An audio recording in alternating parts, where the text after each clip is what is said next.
Adrien est préparateur de commandes au sein de l'entreprise Bretagne Services Logistiques. Du stockage des articles à la distribution des colis à l'international, la société se spécialise dans la prestation de logistique, orientée vers la vente à distance et le e-commerce. Le travail demandé est surtout manuel et visuel, ainsi le handicap d'Adrien ne lui pose aucune difficulté sur son poste.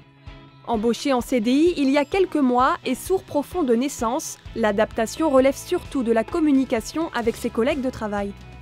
C'est très positif. Ça va, on arrive à communiquer. En général, les personnes sourdes aiment bien aussi embêter. Je suis un peu comme ça, c'est mon caractère aussi, donc j'essaie de faire en sorte que ça passe par le sourire, de faire rigoler, faire des petites blagues. Ça passe par le mime et ça se passe très bien comme ça.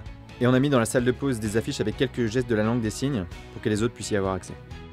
Il y a maintenant 15 ans que l'entreprise BSL de plus de 300 salariés est handi accueillante.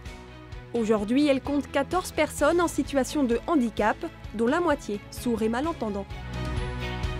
Cette PME est implantée sur 4 sites en périphérie de Rennes, mais Adrien est le seul malentendant à travailler sur celui de Noyal-Châtillon-sur-Seiche.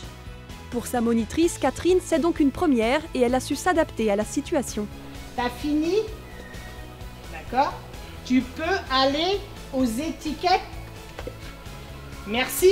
On a appris bonjour, au revoir, l'alphabet, merci, les gestes de base. On a mis un tableau pour qu'il ait les chiffres des commandes par jour. Et il a un petit cahier qui est destiné à tout ce qu'on dit à la réunion le matin, le petit débriefing qu'il a le matin sur son propre cahier. La société peut également s'appuyer sur l'URAPEDA, l'Union régionale des associations de parents d'enfants déficients auditifs, pour faire venir des interprètes de la langue des signes. Pour le dirigeant, cette démarche représente une opportunité dans sa technique de management.